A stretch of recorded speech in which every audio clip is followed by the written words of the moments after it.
कुछ ज्ञान मिला है, कुछ करने की इच्छा भी जगी है। मैं लंबे समय से संजय जाखड़ जी के साथ, सतीश सेहराव जी के साथ, शिवराज जी के साथ इस प्रोजेक्ट से जुड़ा हुआ हूँ। एक्सपीरियंस की अगर बात करूँ तो लगभग 6 साल का समय इन सभी के साथ मेरा निकला है और काफी कुछ यहाँ से सीखा भी है, काफी कुछ से सिखाने की कोशिश भी की है और काफी फार्मर अपने पास सीख के साथ में जुड़े भी हैं।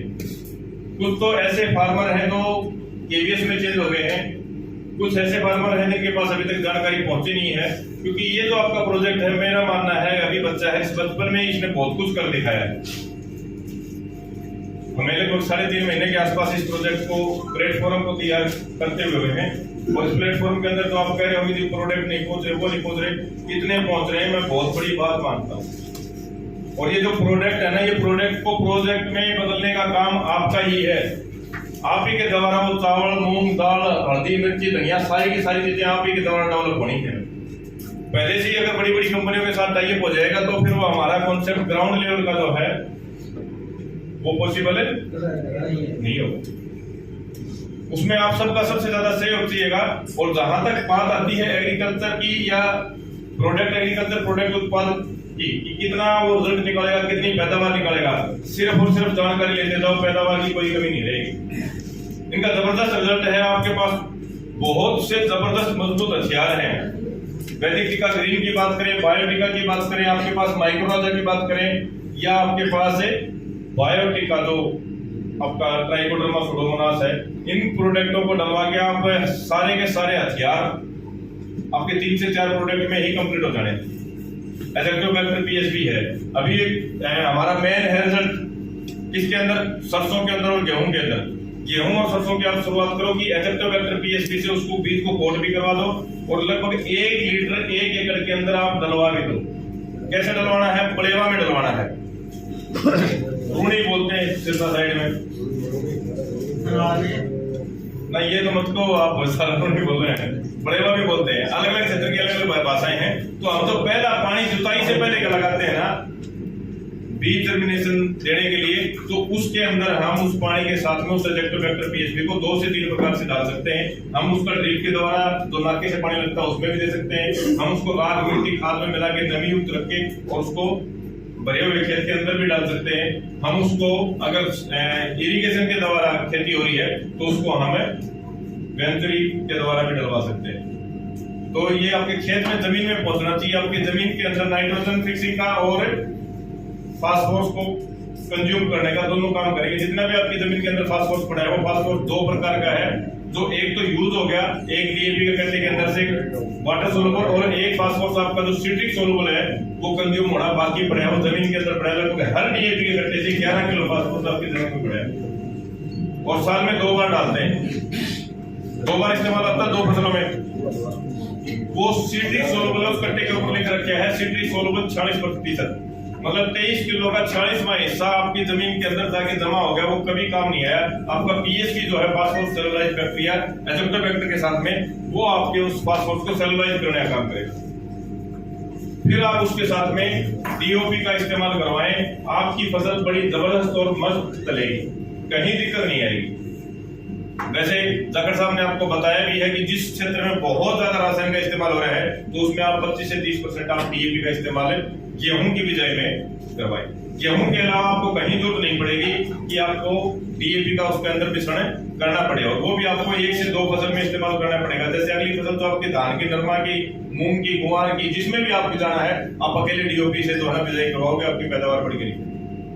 उसमें अगर आपने साथ में माइक्रोराजा मल्टीपल कर दिया, किसान कभी भी आपका पीछा नहीं छोड़ेगा और जितना विश्वास आप उसको दिलाना चाहते हो उससे 10 गुना विश्वास उसका बढ़ जाएगा।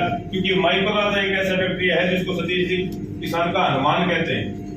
हनुमान है ना, संकट मोचन, सारे संकटों को दूर कर लेता है। हाँ, करवा रहे हो आपसे? ना मैं तो सभी से करवा रहा हूँ। हनुमान को सारे जानते हैं, शायद सतीश जी को मेरे को नहीं जानते, लेकिन हनुमान ने सारे जाने हैं।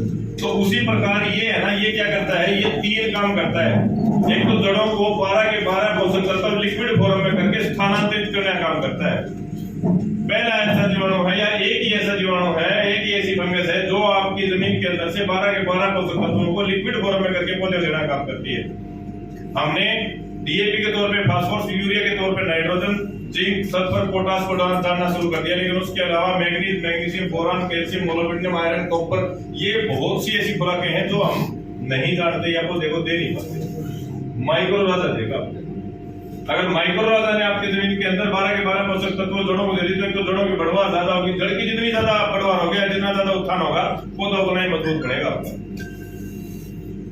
तो सारे के सारे में न्यूट्रिशन देने का काम करता है। दूसरा एंटी फंगिसाइड है। आपके फंगस अगर नहीं आई हुई है, हमने जमीन में डाल दिया तो फंगस को रोकने का काम करता है, आपकी जमीन में डेवलप नहीं होने देता। और सबसे जो मजबूत काम है, खास करके ड्राई एरिया में इसकी सबसे ज्यादा जरूरत है, ये जमीन को नरम और भुरभुरा बनाती है, क्योंकि जीवाणुओं की संख्या बढ़ेगी, नमी उसके अंदर जो जैसे संचालित होगी वायु की, वो नमी को अपने अंदर रोक के रखता है, आर्द्रता को बनाए रखता है। एक की बजाय 3 काम करता है। सबसे ज्यादा जरूरी है आज से में सिंचाई की जरूरत बहुत कम पड़ती है, बार-बार सिंचाई की जरूरत नहीं पड़ेगी। तो जमीन के कार्बन कंटेंट इसमें डेवलप होने हैं, मदर कल्चर में होता है, जीवाणु आपके 1 से 2 से 4 बढ़ते जाएंगे।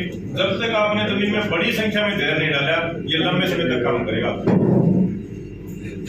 लगातार 3 साल अगर हमने अप्लाई कर दिया ना, तो 90% चांस हो जाते हैं कि आप ये जो खुराकें अभी डाल रहे हो, जो सतीश जी जाकर जब मुदल साहब या मैं आपको जानकारी दे रहा हूँ, ये आप तीसरी साल के अंदर 30% खुराकें छोड़नी शुरू कर दोगे।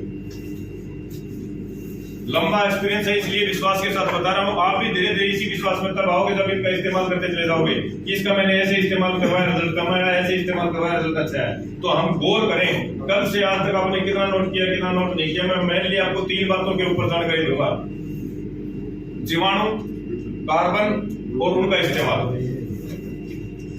हमारे यूनिवर्सिटी के जो साइंटिस्ट हैं वो मुख्य 3 बातों को अक्सर बताते हैं कि आप ज्यादा लंबी चौड़ी नहीं है हमारी खेती। हमारी जो खेती है ना, उसका फार्मूला सिंपल सा है। इसलिए अक्सर इन मीटिंगों में करते हैं CHO plus B, carbon, hydrogen, oxygen और B। अब कल से कार्बन पे कौन सी चल रहा है? रिश्वत भी दी जा रही है ना कार्बन पे कल से। समझ में आई थी क्या? कितनी रिश्वत थी? 1200 से 20,000। ठीक समझे? तो ये क्या है? मुख्य चीज है जिसके ऊपर रिश्वत भी दी जाएगी, भाई ये बढ़ानी है। अब कार्बन कंटेंट कैसे? आपका जो DOP है ना, वो कार्बनिक खाद है, उसके ऊपर लिख रखे हैं, वो आपके कार्बन को डेवलप करेगा। उधर से क्या दिया जा रहा है? जीवाणु दिया जा रहा है। जमीन के अंदर आपका जो कार्बन है ना, वो लीवर की भूमिका निभाएगा।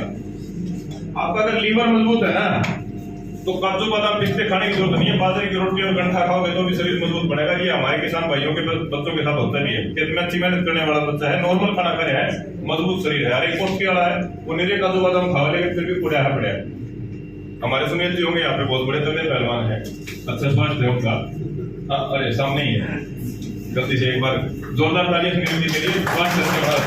तो हमें उस जमीन के लीवर पे ध्यान देना है। फिर ज्यादा फार्मों की जरूरत नहीं है। हाइड्रोजन और ऑक्सीजन तो मैंने लिखा है, ये कोई बहुत बड़ा चीज नहीं है। ये एक छोटा सा फार्मूला है, H2O। क्या होता है पता है किसी को? पानी सभी को पता है, सारे चढ़े बैठे हैं। तो पानी मतलब हमारे जमीन का लीवर स्वास्थ्य अच्छा कर दिया हमने। तो हम जो भी पानी भी उसको सिर्फ खुराक के तौर पे क्या देना है? सिर्फ पानी देना है। हमें zinc, sulphur, potassium, DAP, urea की जरूरत नहीं है।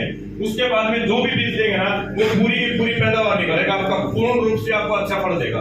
बस इसका ऊपर ध्यान दे लें कि कार्बन कैसे डेवलप होगा हमारा, और वो कार्बन जितना भी डेवलप होगा वो आपके जीवाणुओं को संजो के रखेगा, जीवाणुओं को खत्म नहीं होने देगा। और एक छोटे से उदाहरण के साथ में मैं अक्सर किसान गोष्ठी में तो मेरे ख्याल से जो यहाँ पे सुना भी होगा, छोटा सा उदाहरण देता हूँ कि जीवाणु का लीवर का जीवाणु हमने दे दिया अपने एजोक्टोबैक्टर, आइजोबैक्टर, PSB, ये सारे जिंदा जीवाणु आपके पास, सारे जिंदा जीवाणु। तो ये जो जीवाणु है ना, ये सारे जीवाणु हैं। जीवाणु की और लीवर की क्या भूमिका है? उधर से कार्बन डेवलप हो रहा है, इधर से आपको जीवाणु मिल रहे हैं। एक छोटे से उदाहरण के साथ मैं अपनी बात को खत्म करूंगा कि समझना है सिर्फ, और कल से आपको सिर्फ और सिर्फ समझाया जा रहा है कि हम एक टूक को कम से कम कितनी बार चलाते हैं, और ज्यादा से ज्यादा किसी का क्यों दुखना है सवाल कम से कम बताया है, कम से कम 32 बार दबाना। उस 32 बार दबाने के पीछे कोई भूमिका नहीं है कि हमें उस दूध को पीसना है ना, बिल्कुल भी नहीं है। उसके पीछे है जीवाणुओं की अहम भूमिका। जो आपके जीभ से थूक निकलता है उसको लार्वा बोलते हैं। उस लार्वा के अंदर बैक्टीरिया होते हैं और वही बैक्टीरिया आपके भोजन में से तय करेंगे कि भोजन के अंदर से कितने प्रोटीन, कितना कैल्शियम, कितना विटामिन, कितना हीमोग्लोबिन, कितना प्लेटलेट, कितना डीएलसी, क्या क्या निकालना है। पूरी बॉडी की संरचना उसी भोजन के अंदर से वो जीवाणु करने का काम करेंगे। अब आपको जीवाणु दे दिए, लेकिन अगर आपका जीवाणु खूब दबा रहे हो 40 और 45 बार दबा रहे और लीवर काम का है नहीं, करेगा जीवाणु काम? कार्बन क्या है? लीवर।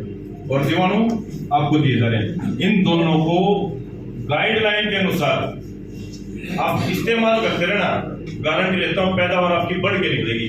और उनकी अहम चीज क्या है कि जीवाणु के 3 चीजों का ध्यान रखना। एक तो उसको किसी भी समय 35 डिग्री से ऊपर का जब टेम्परेचर हो तो इस्तेमाल करने की कोशिश न करवाएं। किसान को जानकारी दें कि इतने ज्यादा टेम्परेचर पे उसको इस्तेमाल नहीं करना है।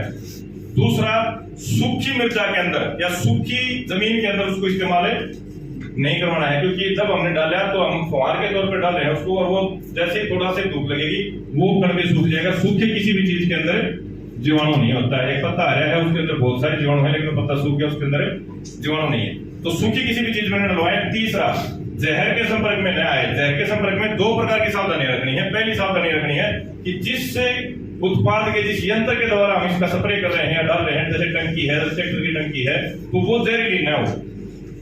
दूसरा जहर, खेत का जहर किसी किसान को दे रहे हैं, ये बहुत बढ़िया चीज है जी, आप डालोगे ना बहुत बढ़िया काम करेगी, जबरदस्त काम करेगी, आप डाल दो। लेकिन उसने हो सकता है आज दोपहर को ये शाम को उसने जहर की स्प्रे की है, कल सुबह हम उसको दे रहे हैं, तो उसका भी पहले उससे थोड़ा सा एक बार ब्यौरा लें किसान से कि भाई तूने खेत में क्या डाला है, कब डाला है। कम से कम 3 से 4 दिन हो गए उसको जहर डाले हुए, तब इसका इस्तेमाल करवाएं जीवाणुओं का, कौन सा भी जीवाणु है।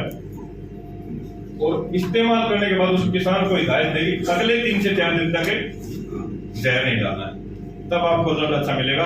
बहुत सी बार कह देते हैं जी रिजल्ट निकला, मैंने कारण ये होता है कि हम सही तरीके से जीवाणु का फीडबैक नहीं ले पाते। एक सूक्ष्म जीव है जो विपरीत परिस्थिति के अंदर मर जाएगा, खत्म हो जाएगा, काम नहीं कर पाएगा। समय का वैसे अभाव है। कुंदर साहब ने मेरे को माहिती दिया, बहुत अच्छी बात है, थोड़ा सा अपना एक्सपीरियंस शेयर किया है। बाकी किसान गोष्ठी में मिलते रहते हैं। बहुत बहुत धन्यवाद। Thank you sir.